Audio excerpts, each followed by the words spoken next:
उठ जा नालायक, सुबह के 8 बजने को है। तुझे एग्जाम नहीं देना क्या? थोड़ी देर और सोने दीजिए ना पापा। तू उठता या फिर मैं तेरे ऊपर पानी फेंकूं? रोज गधों की तरह सोता रहता है, पेपर की कोई टेंशन ही नहीं है।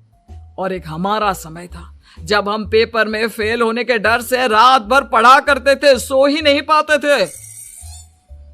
तो क्या आप उसका बदला मुझसे लेंगे? मैं 15 मिनट बाद उठ जाऊंगा, आप प्लीज जाइए, मुझे डिस्टर्ब मत कीजिए। इतना कहकर रौनक रजाई ढककर फिर से सो जाता है। तू ऐसा नहीं मानेगा, रुक मैं अभी पानी लेकर आता हूं।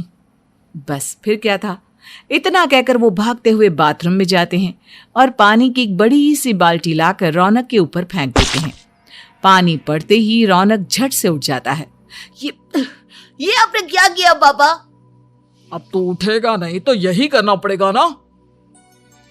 वैसे थैंक्स डैड, आपके कारण ना अब मुझे नहाने की भी जरूरत नहीं पड़ेगी। चलिए अब आप माँ से बोलकर मेरे कपड़े निकलवा दीजिए, तब तक मैं ब्रश कर लेता हूँ। वैसे कल ना आप एक काम और करना, नहलाने के साथ साथ मुझे ब्रश भी करवा देना। ये ब्रश करने में ना मुझे बहुत आलस आता है। रौनक की बातों से अरविंद का मुंह खुला का खुला रह जाता है। वो अपनी पत्नी कमला के पास जाता है और रौनक की हरकतों के बारे में बताता है, जिसे सुन उसकी पत्नी हंसने लगती है। तुम अपने बेटे को समझाने के बजाय हंस रही हो।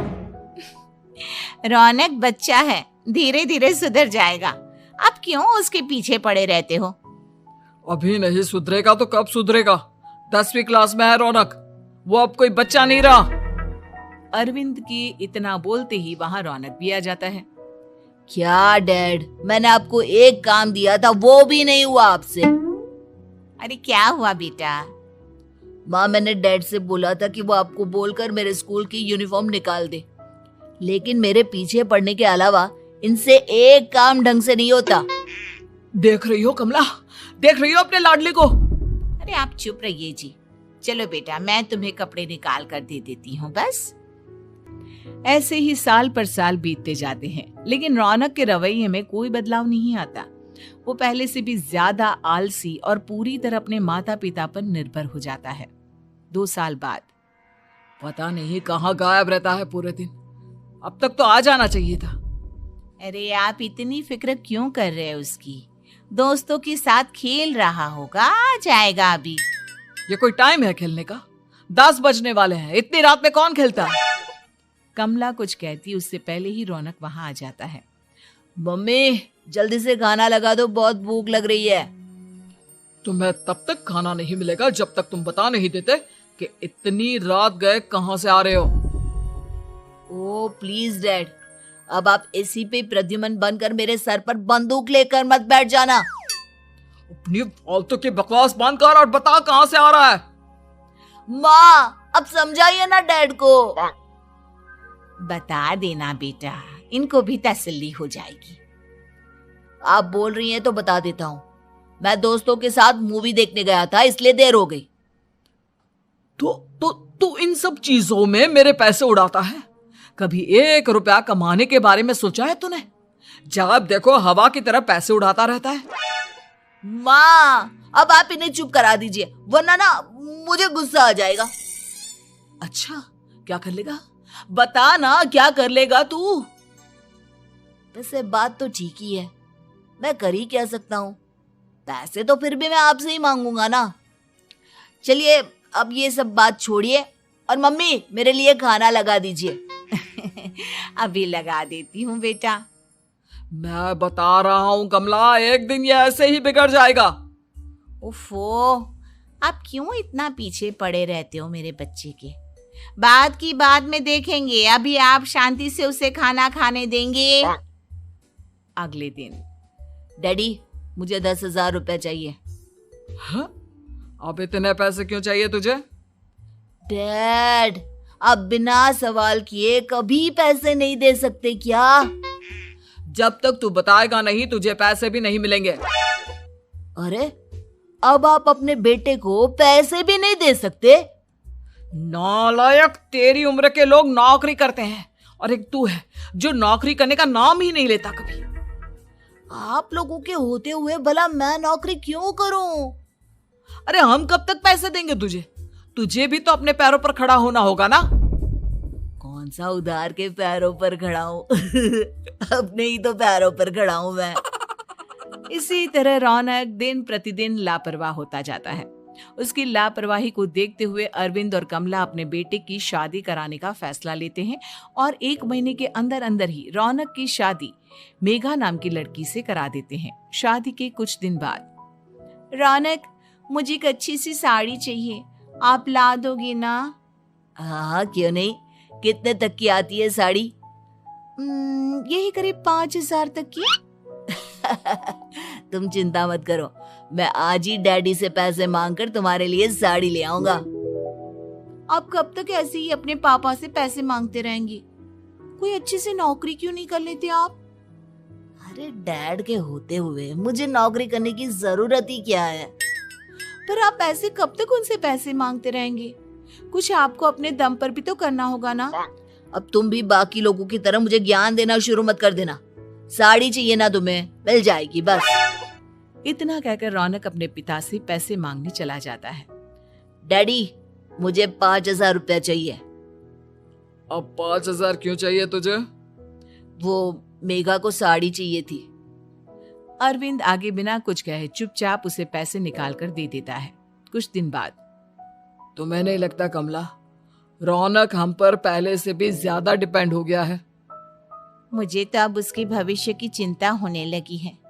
कल को हमें कुछ हो गया तो वो क्या करेगा? काश तुमने पहले ये सोच लिया होता तो आज हमारा बेटा इतना लापरवाह नहीं होता।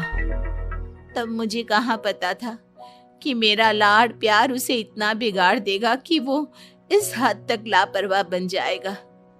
कोई बात नहीं, अभी भी देर नहीं हुई। मुझे पता है उसे कैसे सुधारा जा सकता है। कैसे? अरविंद कुछ कहता उससे पहले रौनक वहां आ जाता है और पैसों के लिए हाथ फैलाने लगता है। डैड, मैं और मेघा बाहर घूमने जाना चाहते हैं। अरे वाह, ये आज सूरज कहाँ से निकला है? Dad please. अच्छा चलो अब मुद्दे की बात करो। मुझे अब 25,000 चाहिए। अब तुम्हें 1 रुपया भी नहीं मिलने वाला। अगर तुम्हें पैसों की इतनी ही जरूरत है तो कोई ढंग की नौकरी कर लो। मम्मी, आप कुछ कहिए ना डैड को।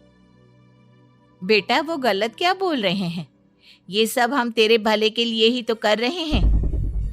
मम्मा, मैंने बताया ना आपको, मुझे नहीं करनी कोई जॉब वॉब। तो ठीक है, निकल जाओ हमारे घर से। तुम्हारे जैसे लोगों के लिए मैंने ये घर खड़ा नहीं किया है। जितना ये घर आपका है ना, उतना ही मेरा भी है। मैं कहीं नहीं जाने वाला। जाना तो पड़ेगा ही तुझे, क्योंकि अब मैं तेरा कोई भी खर्चा नहीं उठाने वाला। ठीक है, मत उठाइए मेरा खर्चा, मैं अपने दम पर भी जी सकता हूँ। तो बेशर्मों की तरह अब तक यहाँ क्यों खड़ा है? अपना सामान ले और निकल जाए यहाँ से। रौनक पैर पटकते हुए वहां से चला जाता है। घर से निकालना जरूरी है क्या उसे? बिना पैसों के कौन रखेगा उसे किराए पर? अगर उसका भविष्य सुधारना है तो हमें अपने दिल पर पत्थर रखकर ये कदम उठाना ही होगा। दोनों बात कर रहे होते हैं कि रौनक अपनी पत्नी के साथ एक बड़ा सा बैग लेकर घर से निकल जाता है, लेकिन घर से बाहर उसे कोई भी मुफ्त में अपने घर किराए पर नहीं रखता। अंत में थक हार कर वो फिर से अपने घर चला जाता है। क्या हुआ?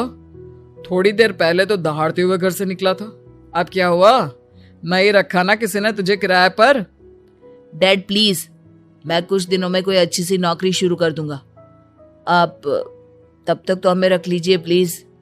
सुबह से रात हो चुकी है लेकिन कोई हमें रखने को राजी नहीं है। अब आप ही बताइए, इतनी रात को मैं मेघा को लेकर कहाँ जाऊंगा? ठीक है ठीक है, बहू की वजह से मैं तुझे घर पर रख रहा हूँ, लेकिन तू इस घर में एक बेटे की नहीं बल्कि एक किराएदार की हैसियत से रहेगा। 3 महीने है तेरे पास। इन 3 महीनों के अंदर अंदर मुझे तेरी पहली तनख्वाह हाथ में चाहिए, समझ गया? पक्का डैड, इन 3 महीनों के अंदर अंदर तो कोई बढ़िया सी नौकरी ढूंढ ही लूंगा मैं। ऐसे ही धीरे धीरे समय बीतने लगता है और अरविंद के दिए 3 महीनों में से 2 महीने बीत चुके होते हैं। पापा जी ने हमें 3 महीने दिए थे, जिसमें से 2 महीने तो बीत चुके हैं। अब ये आखिरी महीना बचा है। अरे तुम चिंता मत करो, आज मेरा ना 2 जगह इंटरव्यू है, दोनों में से कहीं ना कहीं तो जॉब लगी जाएगी। अच्छा, all the best. Raunak interview के लिए निकल जाता है, जिसके बाद शाम में रौनक घर आता है। कैसा गया इंटरव्यू? आपकी नौकरी लगी या नहीं? अरे पहले सांस तो ले लेने दो अच्छे से। बताइए ना, मुझसे तो जरा भी इंतजार नहीं हो रहा है। वो दरअसल बात यह है कि मेरी नौकरी तो लग चुकी है, लेकिन पैसे बहुत कम है। कितने पैसे हैं? 15,000। इतने में अरविंद और कमला मिठाई का डिब्बा लेकर आ जाते हैं। बधाई हो बेटा। हम जानते थे तेरी जॉब जरूर लगेगी। लेकिन मेरी सैलरी बहुत कम है मम्मा। कम है तो क्या हुआ, धीरे धीरे बढ़ जाएगी। हाँ बेटा, हम तो बस चाहते थे कि तू अपने पैरों पर खड़ा हो जाए। मतलब अब आप मुझे घर से नहीं निकालेंगे? नहीं, ये सब हमने तुझे जिम्मेदार इंसान बनाने के लिए किया था। Thank you mummy papa. अगर आप दोनों ऐसा नहीं करते तो मुझे कभी अपनी जिम्मेदारियों का एहसास तक नहीं होता। आज आपने मुझे सिखा दिया कि इंसान का अपने पैरों पर खड़ा होना भी जरूरी होता है। इतना कहकर रौनक झट से अपने माता पिता के गले लग जाता है और अपनी कमाई की पहली तनख्वाह वो अपने माता पिता के हाथ में सौंपता है। इस तरह रौनक एक गैर जिम्मेदार व्यक्ति से एक जिम्मेदार व्यक्ति बन जाता है।